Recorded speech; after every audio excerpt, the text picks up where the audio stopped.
letter in modern Jewish history, and it begins with 3 words: Dear Lord Rothschild.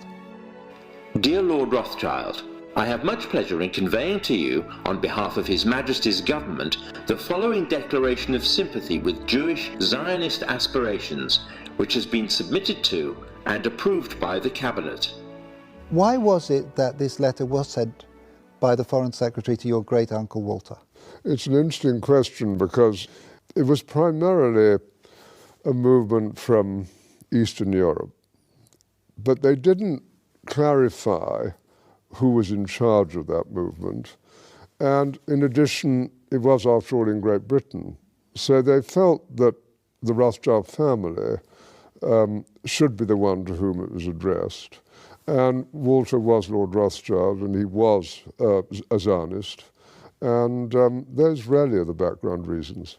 So Walter received the Balfour Declaration, and I have a copy here. And I wonder if I could possibly ask you to read it for us. Yes, indeed. Yeah. I'm going to put on my spectacles to make sure I read it accurately.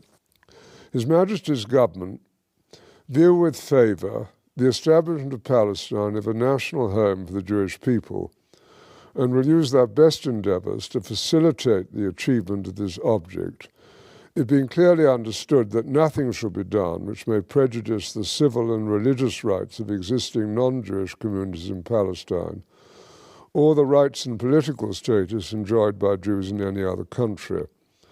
I should be grateful if you would bring this declaration to the knowledge of the Zionist Federation.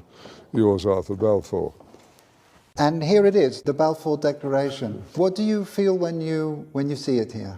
I genuinely feel it's one of the most extraordinary moments in the history of the Jewish people.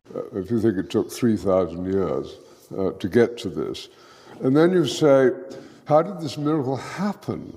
It's the most incredible piece of opportunism. I mean, if you think you had an impoverished would-be scientist, Chaim Weizmann, who somehow gets to England, meets a few people, including members of my family, seduces them. He has such great charm and conviction.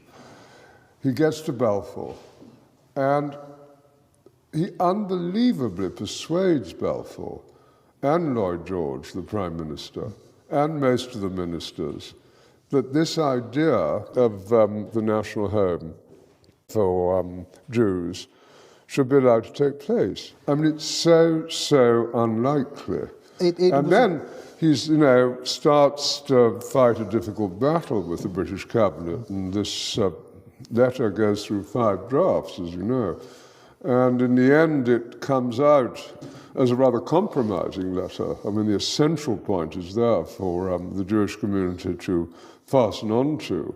You have the first bit, which promises a national home rather than the national home, and then you have the bit that nothing that's to be done should in any way harm the Arab community.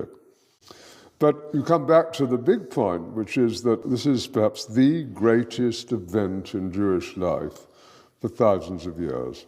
And it's a miracle.